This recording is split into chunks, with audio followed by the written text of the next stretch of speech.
بسم اللہ الرحمن الرحیم۔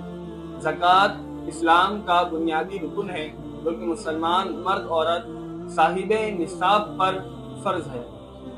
اس کی فرضیت کا انکار کرنے والا دائرہ اسلام سے خارج اور کافر ہے، جبکہ صاحب نصاب ہونے کے باوجود جو شخص مسلمان زکوٰۃ ادا نہ کرے، حدیث پاک میں اس کی بہت وعید آئی ہے۔ صحیح بخاری میں حضرت ابو ہریرہ رضی اللہ تعالی عنہ سے روایت ہے، فرماتے ہیں رسول کائنات صلی اللہ تعالی علیہ وسلم نے ارشاد فرمایا، جس شخص کو اللہ تبارک و تعالی نے مال عطا کیا اور اس نے اس کی زکوٰۃ ادا نہ کی تو قیامت کے دن وہ مال اس کے لیے گنجا سانپ کی صورت اختیار کر جائے گا، جس کے سر پر 2 دھبے ہوں گے، پھر وہ سانپ توق بنا کر اس کے گلے میں ڈال دیا جائے گا۔ وہ سانپ اس سے کہے گا میں تیرا مال ہوں، میں تیرا خزانہ ہوں۔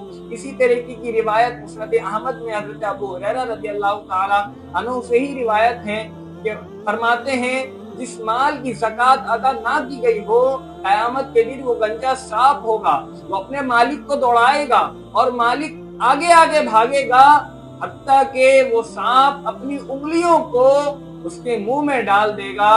لہذا جن مسلمان پر زکوٰۃ فرض ہو چکا ہے وہ زکوٰۃ ادا کریں، کیونکہ زکوٰۃ ادا کرنا ہر مسلمان مرد عورت تمام پر فرض ہے جو کہ صاحب نصاب۔ اور جو زکوٰۃ ادا کرتے ہیں اللہ تبارک و تعالی اس کے مال کو پاک فرما دیتا ہے، اس کے رزق میں برکت عطا فرماتا ہے۔